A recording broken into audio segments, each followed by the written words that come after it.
వచ్చి నా భార్య హత్య చేసింది, నా భార్య అని వాళ్ళు చెప్తున్నారు. సో దీనిపైన మొత్తం మీద తల్లి స్పందించి అసలు ఎందుకు జరిగింది, క్షణిక ఆవేశం వల్ల ఇది జరిగిందని తను చెప్పే అవకాశం అయితే ఉన్నది. రైట్ శిల్ప, మిర్యాలగూడ మారుతీరావు ఘటన గుర్తుంది కదా. మిర్యాలగూడ మారుతీరావు ఘటన లాంటి ఘటనే రంగారెడ్డి జిల్లా దండు మైలారంలో చోటు చేసుకుంది. అక్కడ మిర్యాలరావు కూతురు ప్రేమించింది అనే కక్షతో అల్లుణ్ణి అతి దారుణంగా కిరాతకంగా సఫారీ ఇచ్చి మరీ చంపించేశాడు.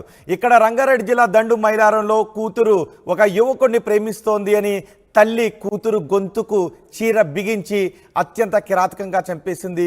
కొడుకు పక్కన ఉండగానే కూతుర్ని చంపేసింది. ప్రేమించిన యువకుడు పక్కన ఉండగానే కూతుర్ని అతి కిరాతకంగా చంపేసింది. కూతురు ప్రేమిస్తోందనే విషయం తెలిసి కూతురుకు బావ వరసయ్యే వ్యక్తితో సంబంధాన్ని కుదిర్చింది తల్లి. 2 వారాలుగా కాలేజీకి కూడా వెళ్ళనివ్వడం లేదు.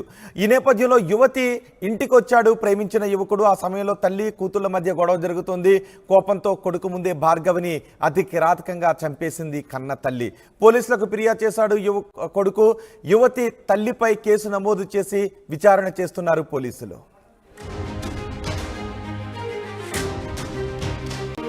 రంగారెడ్డి జిల్లా దండు మైలారంలో ఒక విషాద ఘటన చోటు చేసుకుంది. ఘోరం చోటు చేసుకుంది. దారుణం చోటు చేసుకుంది.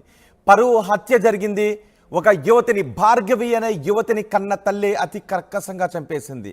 చీరతో యువతి మెడ బిగించి కన్న తల్లి కొడుకు ముందే కర్కశంగా చంపేసింది. ఆ యువతి కొంతకాలంగా ఒక యువకుడిని ప్రేమిస్తోంది. ఆ యువతి పేరు భార్గవి. అయితే భార్గవి ఒక యువకుడిని ప్రేమిస్తోంది అని తెలిసి ఆ యువతికి మరో పెళ్లి చేయాలి అని తల్లి ప్రయత్నం చేసింది.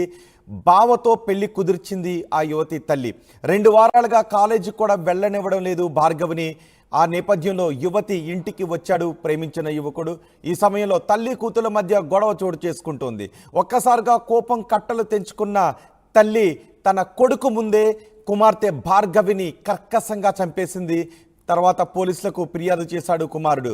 యువతి తల్లిపై కేసు నమోదు చేశారు పోలీసులు. ఘటనపై దర్యాప్తు చేస్తున్నారు. ఈ దుర్మార్గమైన ఘటనకు సంబంధించి మరింత సమాచారం మా ప్రతినిధి శిల్ప అందిస్తారు. ఒకసారి శిల్పతో మాట్లాడే ముందుగా ఆ భార్గవి తండ్రి మాట్లాడారు. భార్గవి తండ్రి ఏం మాట్లాడారు ఒకసారి చూద్దాం. పని పోయినాక ఒకటి మళ్ళా ఫోన్ చేసినాం. బైక్ మళ్ళా మర్చినాం అంటే మంచి వస్తున్నాం అని వచ్చినాక ఏమంటుంది, సంతవారా ఏం చేస్తావు రానగా నేను అలా బట్టలు వేసేసి ఆడ వాళ్ళ చికెన్ ఆడ వాడేసి పడిపోయినా పడిపోయింది. నోటి మాటలు పడినాయి. హాస్పిటల్ తీసుకెళ్ళి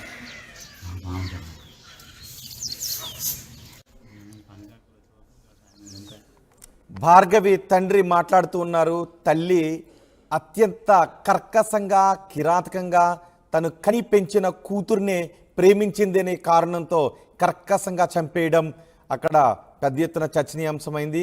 ఈ విషాద ఘటనపై మరింత సమాచారం మా ప్రతినిధి శిల్ప అందిస్తారు. శిల్ప, ఈ ఘటన గురించి ఆ చుట్టుపక్కల వాళ్ళు ఏమంటున్నారు? తల్లి అంత కర్కశంగా ఎలా చంపగలిగింది? ఆ కుమారుడు ఏం చేస్తున్నాడు? కొడుకు కూడా పక్కనే ఉన్నాడు అని తెలుస్తోంది. కొడుకు ఏజ్ ఎంత ఉంటుంది? ఆ కుమారుడు ఏం చేస్తున్నాడు తల్లి కూతురుని చంపుతున్న సమయంలో?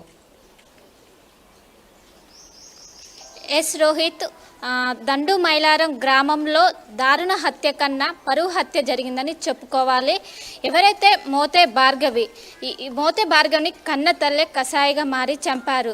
సో ఎప్పుడైతే భార్గవికి దండు మైలారం చెందిన యువకుడితో ప్రేమలో ఉన్నది. ఈ నేపథ్యంలో నువ్వు అతన్ని పెళ్లి చేసుకోవద్దు, ఎవరైతే బాగుంటారో భావన చేసుకోవాలని తల్లి ఒత్తిడి చేసింది. సో ఈ క్రమంలో ఈ ఒత్తిడి మేరకు తను డిగ్రీ ఫస్ట్ ఇయర్ చదువుతుంది ప్రస్తుతం. సో తల్లి ఒత్తిడి మేరకు తను కాలేజీకి వెళ్ళడం కూడా బంద్ చేసింది గత 2 వారాలుగా. సో ఈ నేపథ్యంలో ఎవరైతే ఆ యువతిని ప్రేమిస్తున్న శశి అనే యువకుడు ఉన్నాడో ఇంటికి వచ్చి సో వాళ్ళ తల్లిని ఒప్పించే క్రమంలో ఇద్దరికి, తల్లి మరియు కూతురి మధ్య వాగ్వాదం జరిగింది. ఈ క్రమంలో ఎవరైతే తల్లి ఉంటారో ఆమెకు ఆవేశం, కోపం ఎక్కువగా అయ్యే ఆ క్రమంలో ఒక్కసారిగా ఎవరైతే కూతురు ఉంటారో తన చీరతో ఒక్కసారిగా చంపేసింది. దీంతో అక్కడున్న ఆ సమయంలో శశితో పాటు భార్గవి సోదరుడైన జశ్వంత్ కూడా ఉన్నారు. సో ఆ సమయంలో వాళ్ళకి ఏం అర్థం కాక వాళ్ళు ఏం చేయలేకపోయినారు. ఇదంతా ఒక ఫ్రాక్షన్ ఆఫ్ సెకండ్లో అయింది. సో జశ్వంత్ చూసుకున్నట్లయితే చాలా చిన్న పిల్లోడు. సో 15 ఇయర్స్ ఉంటాయి జనరల్గా స్కూల్ అబ్బాయి. సో తనకి ఏం అర్థం కాలేదు. సో ఈ విషయాన్ని మొత్తం వెంటనే తన తండ్రి పనికి వెళ్ళాడు. సో వచ్చిన వెంటనే తన తండ్రికి చెప్పి ఇదంతా జరిగిన సంఘటన చెప్పి అనంతరం ఏదైతే ఇబ్రహీంపట్నం పరిధిలో కేసు నమోదైంది, తన తల్లిపైన ఫిర్యాదు చేశారు. దీంతో అక్కడున్న కుటుంబ సభ్యులందరూ ఒక్కసారిగా అవాక్కయ్యారు. అండ్ దీనికి సంబంధించి ఏదైతే భార్గవి డెడ్ బాడీ ఉంటుందో పోస్ట్ మార్టం కోసం ఉస్మానియా మార్చురీ తీసుకొచ్చారు. సో కాసేపట్లో దీనికి సంబంధించిన పోస్ట్ మార్టం ప్రక్రియ జరుగుతున్నది. సో మనం చూసుకొచ్చి ఇప్పటికే కుటుంబ సభ్యులు ఎవరైతే ఉంటారో ఇప్పటి వరకు కుటుంబ సభ్యులు పోస్ట్ మార్టం దగ్గరికి చేరుకోవాలి. కాసేపట్లో పోస్ట్ మార్టం కోసం ఇక్కడికి రానున్నారు. సో మనం మొత్తం ఒక కన్నతల్ల ఈ విధంగా మారడంతో అందరూ ఏం మాట్లాడలేకపోతున్నారు. సో కన్నతల్ల ఈ విధంగా ఒక శాపంలా మారడంతో ప్రతి ఒక్కరూ షాక్లో ఉన్నారని చెప్పుకోవచ్చు. ఇంకోవైపు జశ్వంత్ చూసుకున్నట్లయితే కాసేపటి క్రితమే జశ్వంత్కి ఒకసారి ఫోన్ కాల్లో కాంటాక్ట్ అయ్యే విధంగా చేశాను. సో అప్పుడు నాకేం తెలీదు, మా మమ్మీ ఇలా చేసిందని ఫోన్ కాల్లో జశ్వంత్ చెప్పడం జరిగింది.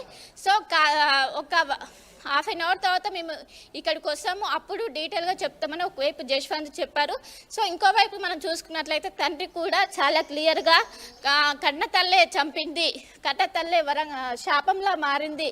సో ఏదైనా ఇలాంటి ఇష్యూ ఉంటే ఒప్పించాలి, కన్విన్స్ చేసే విధంగా ఉండాలి, కానీ ఈ విధంగా ప్రేమిస్తున్నారని ఇలా చేయడం కరెక్ట్ కాదు. గత కొన్ని రోజులు కూడా చాలా ఒత్తిడి చేస్తున్నారు. సో ఒత్తిడి చేస్తున్నారు, నువ్వు ఆ అబ్బాయిని చేసుకోవద్దు. ఎప్పుడైతే ఇంట్లో ప్రేమ విషయం తెలిసిందో అప్పటి నుంచి కొట్టడం కావచ్చు, ఈ విధంగా అనేక దాడులకు పాల్పడ్డారని తల్లి ఒకవైపు తండ్రి చెప్పారు. సో ఈ నేపథ్యంలోనే కానీ ఆ సమయంలో మీరు అంటున్నట్టు జశ్వంత్ అక్కడే ఉన్నాడు, ఆ యువతి ప్రేమిస్తున్న యువకుడు అక్కడ ఉన్నాడు. మరి వాళ్ళు అడ్డుకునే ప్రయత్నం చేయలేదా? గొంతు నులిమి చీరకొంగుతో గొంతు నిలిమి చంపుతూ ఉన్నప్పుడు కనీసం వాళ్ళు అడ్డుకోలేదా? అంటే కన్న తల్లి అంత జస్ట్ బెదిరించడం కోసం అట్లా చేస్తుందని వాళ్ళు ఊహించారని ఒకవైపు చెప్తున్నారు. సో ఇంత చనిపోయేంత వరకు వస్తుందని ఎవరు కూడా ఊహించలేదు. జస్ట్ ఇట్లా భయపెట్టడం కోసం, బెదిరించడం కోసం అలా చీరం తీసి ఇలా చేస్తుందని అనుకున్నారు. కానీ ఒక్కసారిగా అందరూ ఊహించినట్టు వాళ్ళు అప్పటికీ షాక్లోనే ఉండిపోయారు. జశ్వంత్ చూసుకున్నట్లయితే వాళ్ళని ఎదిరించేంత కూడా ఉండదు, ఎందుకంటే చాలా చిన్న పిల్లోడు, 15 సంవత్సరాలు. ఈ క్రమంలోనే తనకేం తెలియకుండా పోయింది. సో దీనిపైన ఒక్కసారిగా చేసేసరికి వాళ్ళకి ఏం ఫ్రాక్షన్ ఆఫ్ సెకండ్లో వాళ్ళకి ఏం అర్థం కాలేదు, ఏం జరుగుతుందో. వాటి నుంచి తేలుకునే లోపు శవమై తేలింది. సో మొత్తం మీద అప్పటికి ఎవరు ఏం చేయలేని పరిస్థితి మొత్తం మీద తలెత్తింది. సో దీనికి సంబంధించి ఉస్మానియా హాస్పిటల్కి తరలించారు. చుట్టుపక్కల ఉన్న వాళ్ళు ఏమన్నారు? తల్లి ఇంత దారుణానికి, ఇంత కర్కసానికి ఒడిగట్టి పరువు హత్యకు పాల్పడిందని తెలిసిన తర్వాత ఆ చుట్టుపక్కల ఉన్న వాళ్ళు ఏమంటున్నారు? సో మొత్తం మీద అందరూ షాక్ అయ్యారు. ఎప్పటి నుంచో మాతో చాలా కలివిడిగా మంచిగా ఉన్నప్పటికీ కన్న కూతుర్ని ఇలా చేయడం చాలా దారుణం, మేము అసలు ఊహించలేదు. ఎవరైనా ఒక అమ్మాయి చిన్న వయసు తెలిసి తెలియని వేజ్లో ప్రేమిస్తే అది కన్విన్స్ చేసే విధంగా ఉండాలి, కానీ ఈ విధంగా ఇంతటి కన్న తల్లి ఇలా చేయడం ఎంతటి అవమానం, ఇలాంటివి చేయడం చాలా దారుణం అని ఎవరైతే ఇంటి పక్కల చుట్టుపక్కల వాళ్ళు ఉంటారో వాళ్ళందరూ ఆవేదన వ్యక్తం చేస్తున్నారు. ఇప్పటికే కన్న తల్లికి సంబంధించి ఆమె నుంచి ఎలాంటి స్పందన అయితే రాలేదు. ఇప్పటికే జశ్వంత్ చూసుకున్నట్లయితే ఆయన ఒక ట్రాన్స్లో ఉండిపోయాడు, అక్కని ఇలా చంపేశారు అని ఆయన నిజాలు చెప్పే విధంగా ఉన్నాడు. ఇంకోవైపు తండ్రి కూడా బయటకు వచ్చి నా భార్య హత్య చేసింది, నా భార్య అని వాళ్ళు చెప్తున్నారు. సో దీనిపైన మొత్తం మీద తల్లి స్పందించి అసలు ఎందుకు జరిగింది, క్షణిక ఆవేశం వల్ల ఇది జరిగిందని తను చెప్పే అవకాశం అయితే ఉన్నది. రైట్ శిల్ప, మిర్యాలగూడ మారుతీరావు ఘటన గుర్తుంది కదా? మిర్యాలగూడ మారుతీరావు ఘటన లాంటి ఘటనే రంగారెడ్డి జిల్లా దండు మైలారంలో చోటు చేసుకుంది. అక్కడ మిర్యాలరావు కూతురు ప్రేమించింది అనే కక్షతో అల్లుణ్ణి అతి దారుణంగా, కిరాతకంగా సఫారీ ఇచ్చి మరీ చంపించేశాడు. ఇక్కడ రంగారెడ్డి జిల్లా దండు మైలారంలో కూతురు ఒక యువకుడిని ప్రేమిస్తోంది అని తల్లి కూతురు గొంతుకు చీర బిగించి అత్యంత కిరాతకంగా చంపేసింది. కొడుకు పక్కన ఉండగానే కూతుర్ని